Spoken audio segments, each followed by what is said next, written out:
But in the meantime, seize on these developments out of this Earthbound News Conference with Fox Business's Gerri Willis, Tea Party Patriots CEO Beth Martin, and out of this world market watcher Scott Martin.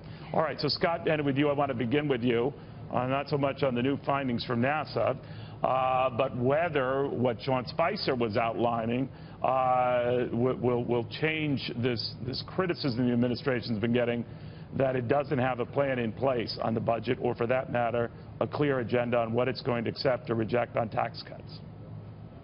Yeah, that's been really interesting rhetoric, Neil. In fact, just looking at the last 8 years, even the last 12 years, budgets have had these impasses. You know, they've had tax cuts that have not been paid for. I mean, look what's happened to the debt and deficit. So to proclaim the notion of saying, hey, we need to have these tax cuts paid for is about as good of an idea as, say, having Michael Vick run the ASPCA, because you don't need that. You have growth, you have business spending, you have consumer confidence that'll come by way of these tax cuts that will pay for them, not this pay-go stuff that we saw Obama pass some years ago that didn't work. You're actually going to have economic growth that will pay for these tax cuts. Well, you hope, what the right? American people want to see. Beth Martin, that's a good question for you. The whole Tea Party movement, if you think about it, and who am I to remind you, was about watch this excessive spending, watch these deficits were just spiraling out of control.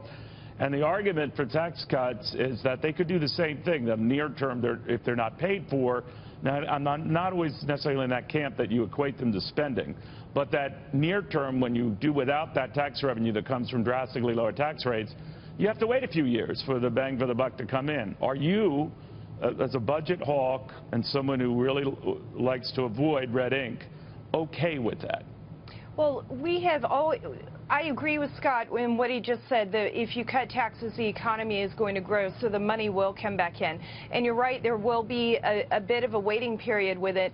What we want to see at Tea Party Patriots is not just tax cuts so the economy grows, but couple it with spending cuts, because we have $20 trillion in debt right now. The government just keeps growing and growing and growing, and it's time to rein that in. I was encouraged to hear President Trump reiterate that he's going to address the government spending as well a little while ago.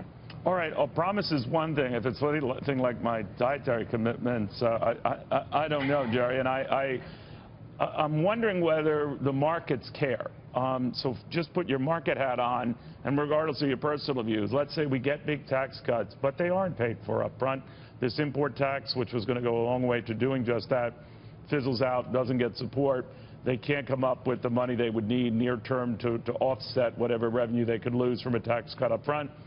How are the markets going to respond? Well, you know, I think initially it might be a big thumbs up from the markets, right? But eventually you have to deal with the debt. And hey, look, what's wrong with a little fiscal discipline, right?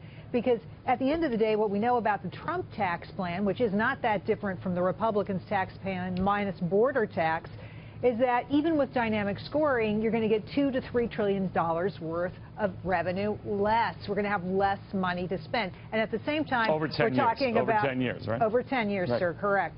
We're going to spend $1 trillion on infrastructure. We're going to give back the Obamacare tax increases. We're going to hire 5,000 to 10,000 new ICE agents. You know, spending, spending, spending as far as the eye can see, and no fiscal discipline. To me, this just doesn't make a lot of sense. Scott, the worry seems to be as well that if the deficits get worse, the debt gets worse, you're going to need a lot more than 3 or 4% growth to get rid of that.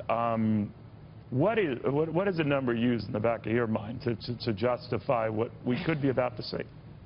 You know, Neil, it's probably 5 or 6%, and I know that sounds crazy. Steve Moore would probably agree with me that that's possible, which we saw. I mean, we've seen those numbers before in this economy when it's unlocked, and I kind of disagree with Gerri. You know, Trump has come out as somewhat of a spending hawk. You know, he's attacked the cost of things in government contracts that have come out. And don't forget, some of the numbers we've seen out of Treasury in the last couple of years, record tax revenues, my friends. So maybe these tax cuts aren't exactly paid for via other rollbacks and things like that, but there is money in the Treasury coffers that we can spend, that we can afford to maybe take down in respect of getting economic growth going.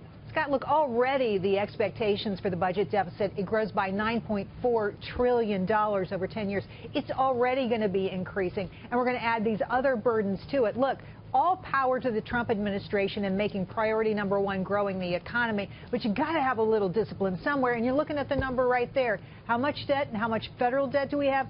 $19.9 trillion. You know how much that is for each and every taxpayer in the country? $166,000, because we're the ones who pay it, right? It's not the people who aren't paying taxes. It's the taxpayer. $166,000. God, just Too jump much. change. Jump change. All right, guys, seriously, I want to thank you all.